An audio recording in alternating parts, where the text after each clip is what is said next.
ចាសួស្តីជំរាបសួរពុកម៉ែបងប្អូនទាំងអស់គ្នាជាទីស្រឡាញ់ចានេះគឺជាសកម្មភាពនាងខ្ញុំបានធ្វើជាមួយនឹងឈុតស្លាធើបីសី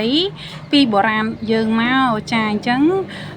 ឈុតស្លាធើបីសីនេះគឺមានគ្រឿងក្រៅច្រើនដែរអញ្ចឹងណាពុកម៉ែបងប្អូនចាពុកយើងធ្វើអាឈុត9ថ្នាក់ចាអញ្ចឹងយើងទើបតែថាយើងជួយគ្នាហើយយើងមានក្រុម2 3នាក់សម្រាប់ជួយមូអញ្ចឹងណាព្រោះនឹងមូមួយត្រឹមថាបានកូន5គឺវាចំណាយពេលយូរដែរចាអញ្ចឹងនាងខ្ញុំវាចាប់ដើមមូចាជាមួយនឹងឈុតចាបាយសីហើយគឺយើងមានដូចជាដើមចេកស្រស់ចាចេកណាំវ៉ាឬក៏ចេកក្រាប់ហើយចេកដែលអត់ទាន់ចេញផ្លែឬចេញតយងចេកចាអញ្ចឹងយើងយកស្លឹកចេកមកយើងមូជាមួយនឹងចា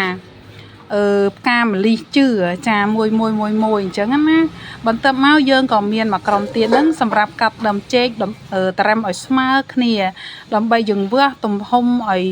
ម៉មក្នុងការយើងរៀបចំ9ថ្នាក់ចាអញ្ចឹង9ថ្នាក់នេះយើងមានស្លឹកចាស្លឹកពោចាមានមូដែលខ្ញុំមូមិញហ្នឹងគេហៅថាបាយសីអញ្ចឹងណាចាយើងជួយមូគ្នាចាហើយក៏មានទៀនមានធូបមានផ្កាចាបារីស្លាចាដើម្បីត្រៀមក្នុងការរៀបចំឈុតចាស្លាធើបាយសី9ថ្នាក់ចាអញ្ចឹងឥឡូវយើងចាប់ដើមរៀបបន្តហើយយើងបានមួយថ្នាក់ហើយចា